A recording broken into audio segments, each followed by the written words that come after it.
And you can see pictures there of what we're going to be talking about. And this is known as the stairway evacuation chair.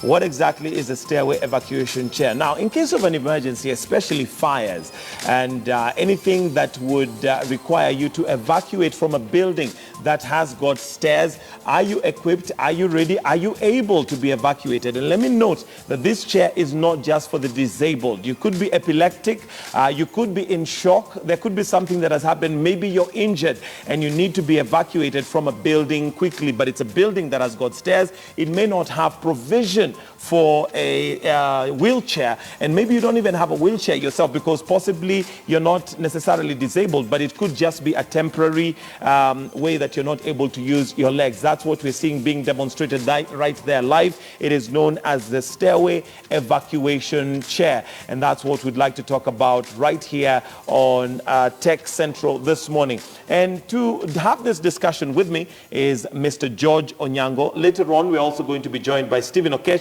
who is the one who's actually doing the demonstration right there. But George Onyango, good morning, and thank you for joining us. Good morning, sir. Now, this stairway evacuation chair, like I've mentioned, it is meant for emergencies. It is meant to evacuate in case of an emergency and somebody maybe for one reason or the other they're not able to walk out, whether it's because they've got an epileptic fit, whether it's because maybe they've inhaled too much smoke and they're not conscious. How does it work? You're right. Evacuation chair is a universal way of evacuation and is meant to do evacuation within storage buildings whereby you have a floor more than one. Let's say level 1, second floor, 5th floor, even 20th floor. But you'll find that maybe an emergencies. And this normally happens when you have gone maybe within that particular floor and you have fallen unwell, you are unable to walk. How do you get out to the next or nearest exit point? This is where we come in, and that is now the use of evacuation chair. Okay. It's meant to move you out in a dignified manner to the next and nearest exit point. All right. Through the stairway downward. Okay, so it's basically designed for stairways, and because I know nowadays a part of the regulation as you're coming up with a building is to have a ramp in case you're using a wheelchair. You're right. A ramp, for one, in our structural buildings is supposed to be in any building, but you'll find that it reaches mainly up to mezzanine floor or first floor. It doesn't go up to the 15th floor or even the second floor. So what happens to the people who are trapped within second floor or other floors? It means that, one, building the ramp might be expensive, and of course it's really expensive, but we now have the solution whereby this evacuation chair is meant to move you from the stairway without necessarily going through the ramp, which only has also limitations, maybe up to second or up to mezzanine floor or first floor at most. Okay. And it's also expensive in structural way to make. This, in its use, it's friendly, and it can be put in each of exit points or affordably at a given point of exit to make it easier for use when there's need.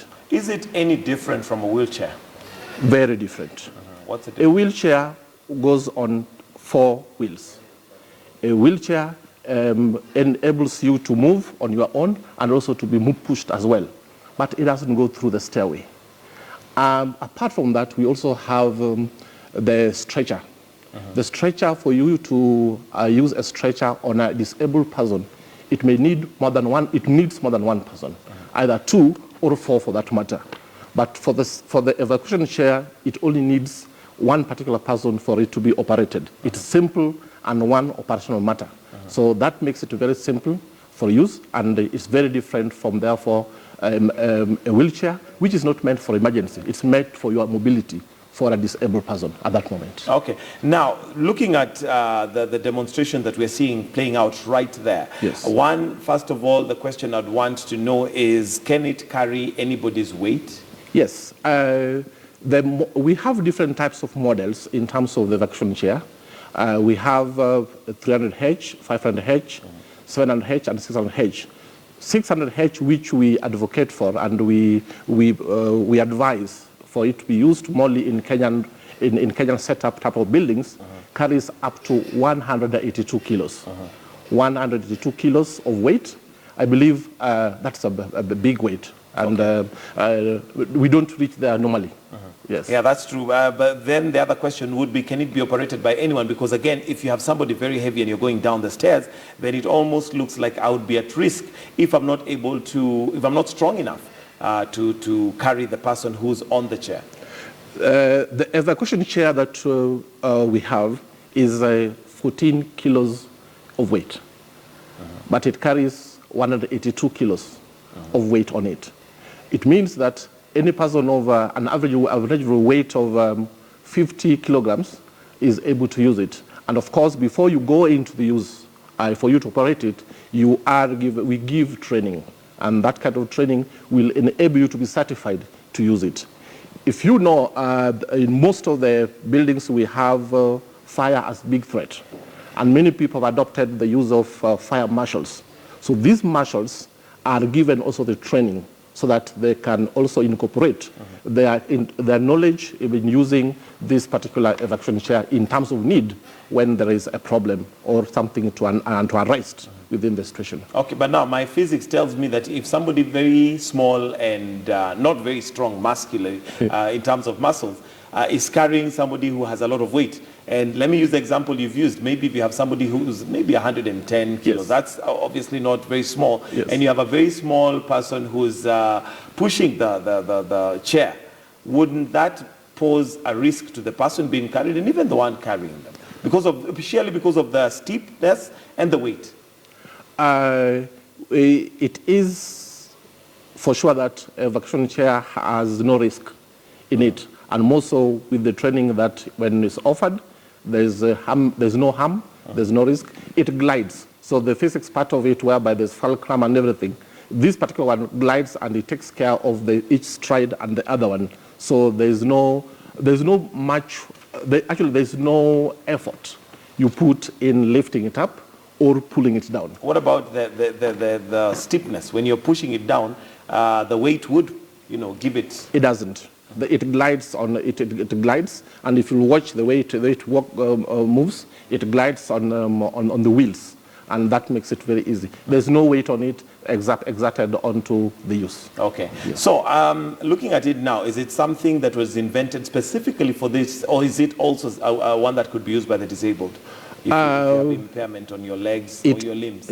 Yes, it is universal. You can use it for the already impaired, disabled people, but we want to demystify that particular mystery that is meant for the disabled. No, it's meant when the need arises.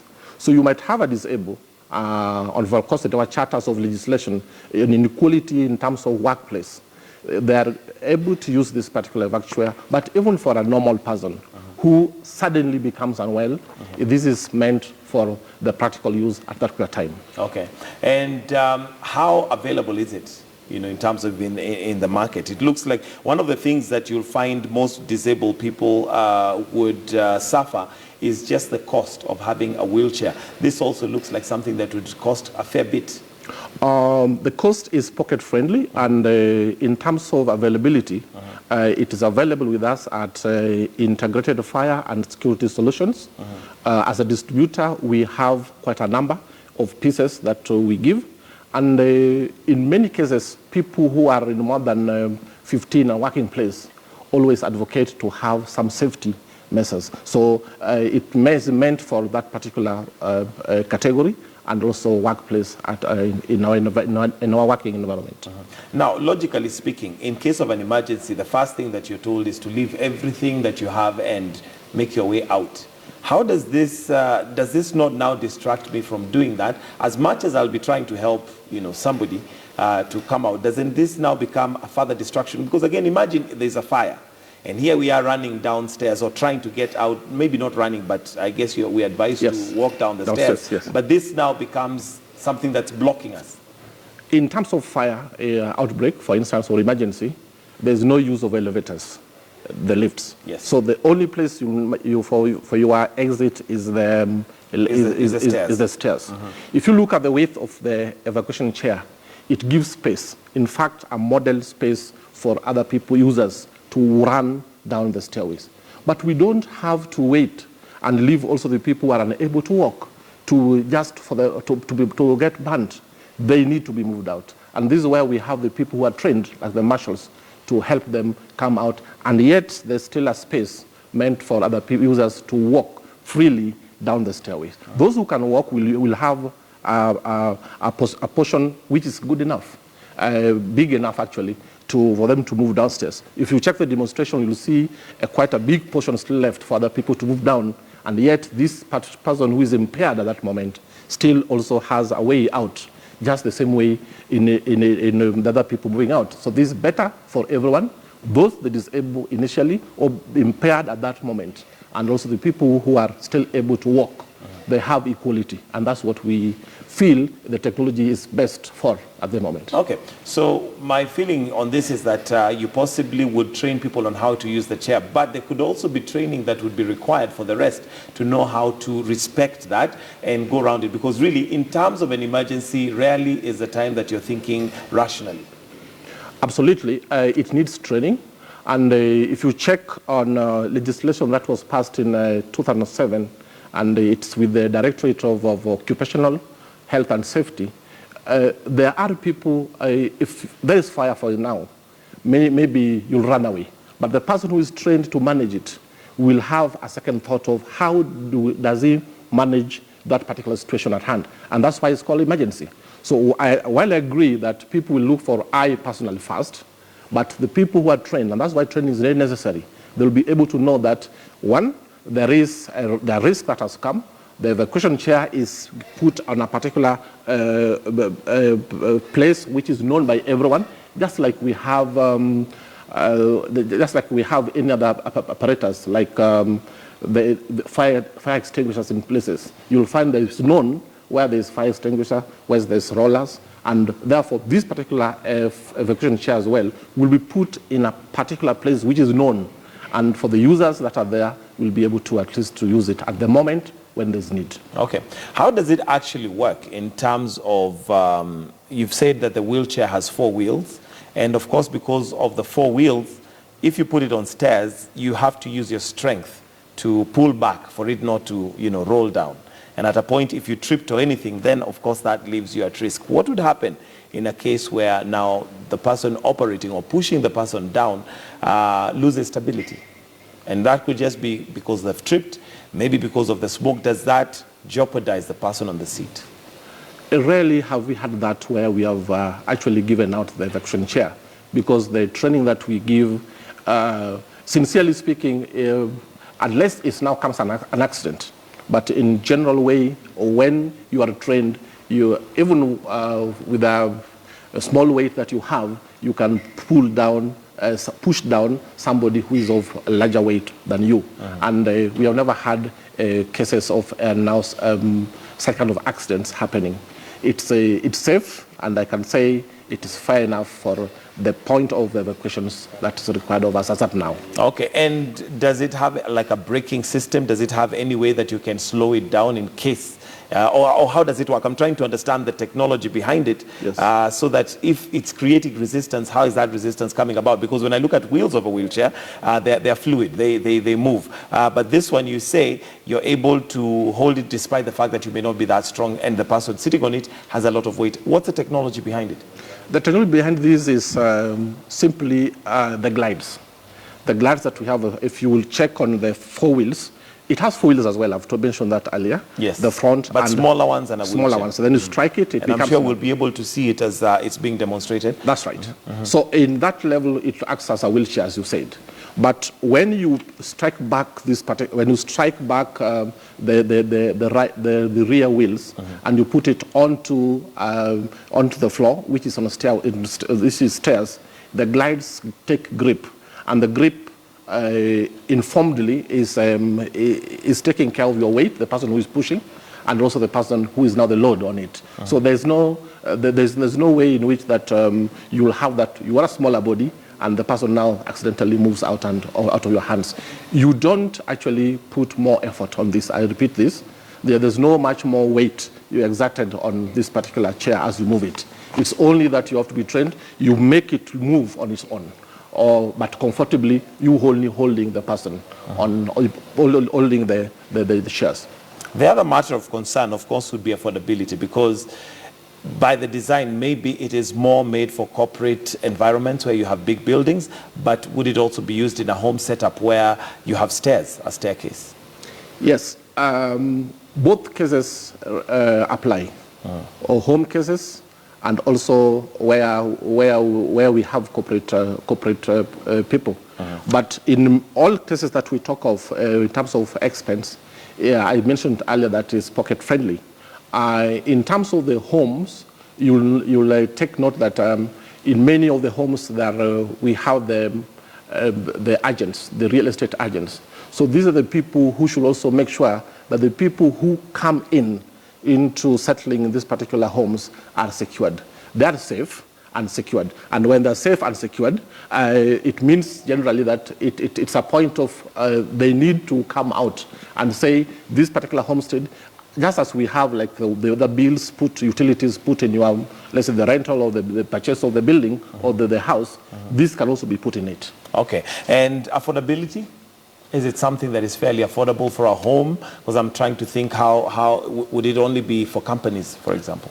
No. It's affordable even for homes. It's not expensive. Yes. Okay. Who came up with the design? Is it something that was designed locally?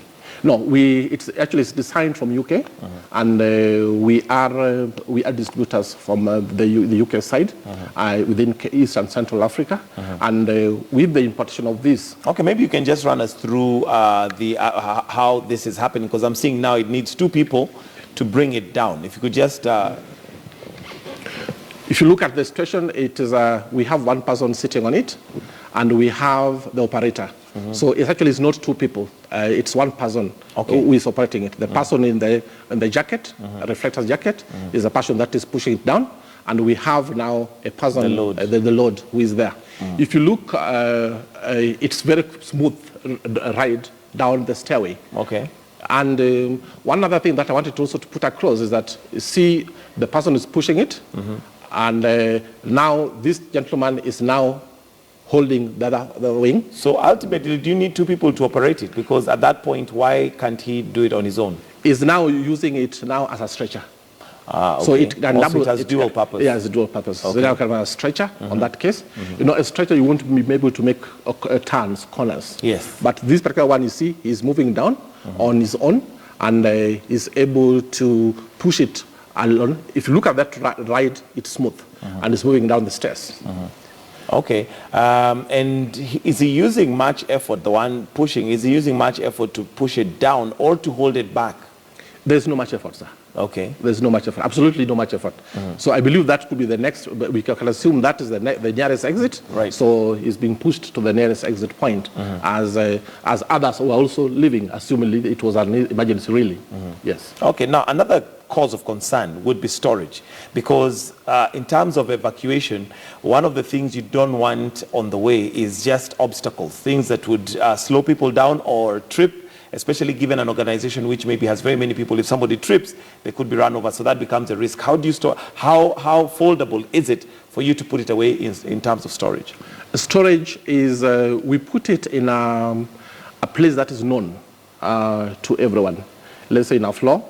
If you have, I'll also give a similar case of all the cylinders. We always know that cylinders are put in some particular place.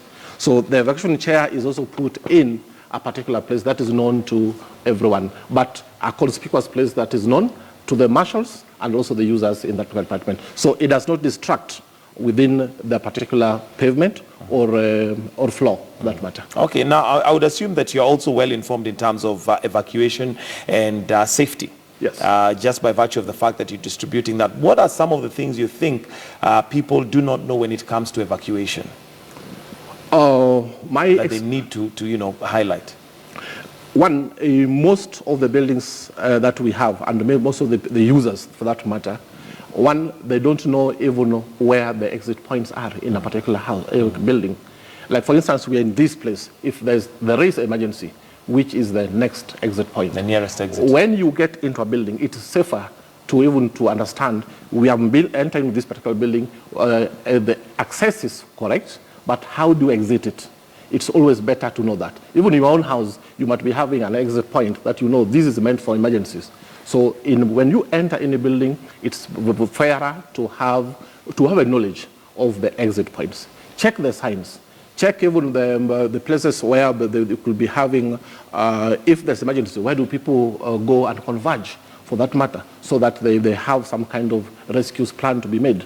And also, when you go into a building, it's also safer, even to understand. Okay, I think right there we're just seeing how it's folded and put away. That will give us a good idea of what size it is once it is put away. And it seems fairly collapsible, almost to flat. Yes, yes. When in use, it looks big. And as you say, when it's really collapsible and good enough to carry, you can carry it in a very small space that's meant for it.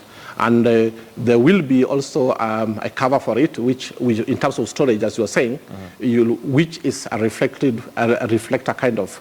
And when it's put in a place, it will be known that easily visible to anyone. Yes. Okay. Yeah, going so back, and quite light. It looks like it's fairly light. How many kilos is it? 14 kilos, I said. 14. Only 14 kilos, and it carries up to 182 kilograms in load. What is it made of? Because for it to be that light and yet that strong. It's made of slight chrome and also copper on it as well. Okay. Yes. Going back to the safety measures that we need to be wary about, because we'd also like to have our audience just be very safety aware. You've mentioned that one of the things that people need to be wary of and to identify when they get into a building is the nearest exit point. What other things do we need to note when we are looking at safety? When you look at safety, it concerns the point of you knowing that in this particular place there can be any emergency in terms of fire. Now, when there's fire, we need to have a kind of a knowledge that do you know how to use the foam powder and all that kind of things in a building. It may be not necessary for you to have it in your own house, but when you go into any particular workplace, it's just important for you to know that this particular thing is important for you to use. Another thing which is also important is knowing the psychological part of it, or knowing that there can be a risk, even in the way this person is looking at me. That is now the man guarding kind of. It's extremely important to know that this particular person, the way he behaves, the behavioral part of it, how is it logical that this person is the way he is, or is he a suspect? If there is a suspect for that matter, it's good even to inform the nearest security person, who in many cases becomes the security manager of a building. Yes. Now, one of the things you've mentioned is that it's good to be aware of the exit points and also assembly points. Yes. What are the absolute don'ts when it comes to a stairway? What are some of the things that we need to know that you should not do this in case of an emergency? Because naturally, we operate on instincts. Yes. If there is a fire, my natural instinct will tell me run out. What are some of the things that you would say an absolute don't do when it comes to a staircase? If it comes to a staircase, do not panic. That's one thing in any emergencies. Easier said than done. Yes, but yes, do not panic is the first thing. Do not panic. And when you panic, it becomes quite hard even for you to be helped. And as we said earlier, in terms of emergencies, also do not use the lifts. So the stairway becomes the option. The stairway becomes the option, and when there's the option, the stairway evacuation chair is now the solution. Okay. Yes. All right, and well, in case you think it's a hit or a miss, this is the time you could let us know via Twitter what you think of that particular invention, the stairway evacuation chair, which we have already shown you and elaborated how it works. At this point, I'd like to bring in Stephen Okech. Good morning, Stephen, and thank you for joining us. You are partly one of the ones who was operating the chair. And from your experience, are there any things that you think would need to be improved on that chair? Well, or do you think it's good to go, it's perfect, it works perfectly? The way it is perfectly designed, and it serves the purpose for a staircase evacuation. Yep, it does. So we do not have any incidences where possibly we've had somebody operate it and maybe it malfunctions, it breaks, or maybe when you're going down, it's, the momentum for it becomes too much than the person holding it. Well, there is a training that somebody has to go through for you to be able to operate it. But like ourselves, we are certified for that purpose, and in that you will not be able to let the person go with their unit. So you are in control of the unit. So it doesn't go with the person without you having the control on it. It has automatic brakes, and therefore it is most unlikely that it will just, you can let it go just like so that. Even if you let it go, it would stop, or it would... It has also the safety belts, just to make sure the person is secure and safe. Okay. Yeah. How long does the training take? The training may take just a day, depending on the participants, of course. But the main intention of the training is to make sure that that person understands on how to use it and when to use it. So it depends on the people who are attending the training. Okay. Thank you very much, George Onyango and Stephen Okech, for letting us know about the stairway evacuation chair. And thank you very much for that. And we'll have to wind it up right there because of time. Thank you. All right. Well, thank you very much also for staying with us right here on Morning Express. I'd just like to read, or rather to check the tally for the question that we asked you earlier on. Remember, today we're dealing with matter security, and the question that we had asked you is, given the recent foiled terror attack at the coast, do you feel safer in Kenya? Well, so far, 53% of you say yes, they feel safer. 47% of you say no, they still do not feel safer. We're going to have to wind it up right there. Thank you so very much for joining us this morning from a team that works behind the scenes to make sure that you have Morning Express come to you every single morning. Would like to say a big thank you for your support and for watching. Well, we'll leave it right there and leave you with Worldview. Akisa Wandera is up next with Worldview, so don't go away. God bless. Have a good day.